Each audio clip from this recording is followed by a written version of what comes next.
Hello and welcome. I'm Brooke Brown from Teach Outside the Box. Welcome to STEM Bins 101, where we are going to dive into all of the ins and outs of how to implement STEM Bins effectively in your elementary classroom.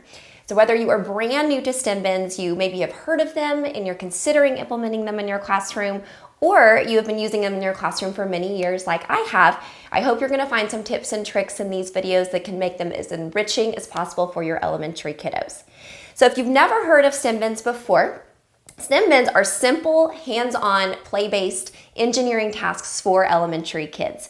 And STEM Bins are simply bins that are filled with an engineering material of your choice. And when I say an engineering material of your choice, I mean literally anything that your kids can create with. So if you are a mom or a teacher, you know that kids are going to create with whatever we happen to put in front of them. One of the main things my students love to create with are math manipulatives. And one of the first things I noticed when I became a teacher is that regardless of what material we were using, my kids were going to find a way to create with it. They were going to find a way to build with it. And math manipulatives were something that I already had on hand in my class. So when you're thinking about pattern blocks, you're thinking about dominoes, linking cubes, base 10 blocks, you most likely think of those in your math block, but they're also amazing engineering tools. So not only that for STEM Bins, but your kids can also use just simple arts and crafts materials that you have lying around. So your Play-Doh and toothpicks, your foam balls and toothpicks, your index cards and tape, mini cups, anything that you happen to have lying around are wonderful learning tools for your kids to use with STEM Bins. So your kids have a STEM bin, and then they also have task cards with photos of real-world structures to inspire their creations. And this provides a little bit more of a challenge because your kids have to use only the materials that are in the STEM bins to create that particular structure. Now, of course, I always encourage them to make their own inventions. That's one of their favorite things to do. And that's going to encourage a lot of creativity in your students. But this is going to provide more structure to really help them dive a little bit deeper into that engineering design process by giving them a constraint and a specific material. So I created STEM Bins because, of course, I noticed my kids playing with math manipulatives. I wanted to turn it into something that was more of a targeted engineering tasks. And more importantly, I wanted them to have the opportunity to engineer through play. Early childhood teachers, mamas know that we need to infuse play into our curriculum now more than ever. And this is a perfect developmentally appropriate way to infuse it into your existing curriculum. I also wanted to provide a hook or a motivator for my spatial learners and my kinesthetic learners because so much of our instruction does not cater to that specific type of hands-on instruction. I'm going to show you all different ways to put STEM Bins all throughout your curriculum and really cater to those specific types of learners. So you may be wondering how I put my STEM Bins kits together, so I'm going to give you a couple of different options for how you can do that. So these over here I like to call the DIY model or the do-it-yourself model. This is a download on Teachers Pay Teachers, and I will put links to all of these in our descriptions. This is going to be a model that you will print yourself. You will put your labels onto school boxes. Now these are going to be sold at Walmart, Target, any sort of craft supply store. I got these for 99 cents during a back to school kind of time in the summertime. You adhere the labels to the front of the bins, either using Scotch tape or using Velcro dots to put them on. This pack is also going to include all of your task cards that you cut apart. You're going to put them, I usually put them on rings of 6 so that they're easily accessible to your students. It's also going to include some written components that I will show you in just a little while. So this version is also going to have editable templates where you can add your own labels, just copy and paste the materials you'd like to include in your STEM Bins.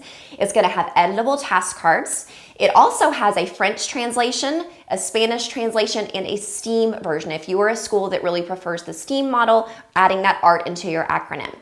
So this is one of the options that you have for putting together your STEM Bins. Now let's say you don't have a lot of these materials on hand in your classroom already. Maybe you don't have very many math manipulatives or engineering tools in your class. This model is a ready-made all-in-one box kit, and these are sold through Hand to Mind. There are 2 different options for purchasing. There's a comprehensive kit with 16 bins and an essential kit with 12 bins. Now this is going to have everything you need. It's going to have all the materials. It's going to have the labels already adhered on the front of the boxes. It's going to have all of your task cards already cut apart, hole punched, ready for you to put on rings.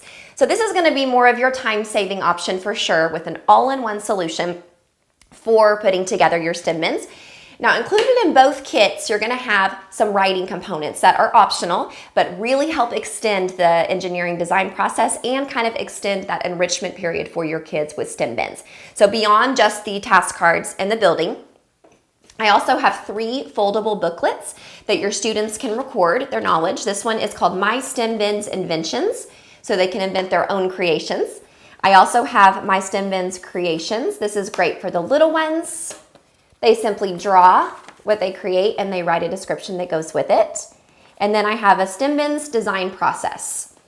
Simple foldable booklets to help them extend their knowledge. They can record blueprints and they can talk about how they improved their designs.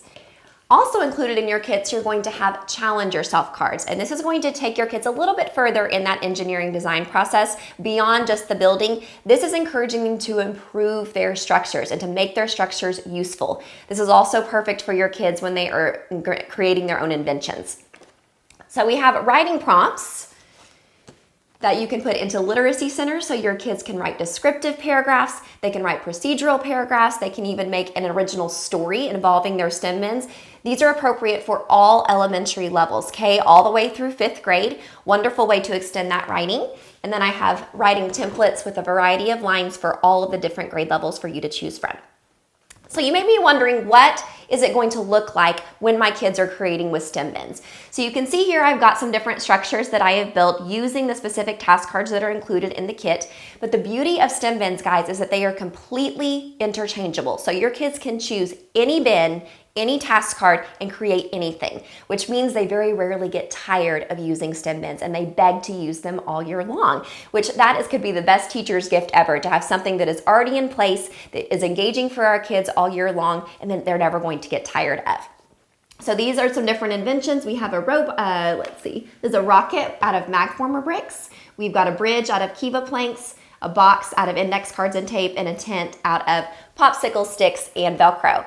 And you can already guess that some of these structures are very difficult to create using only one material, and that's really where that high-level thinking is going to come in for our kids.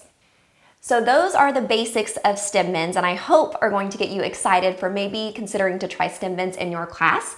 If you're interested in some innovative ways to use stem bins in your classroom, check out my next video with my top 5 ways to implement them in your classroom.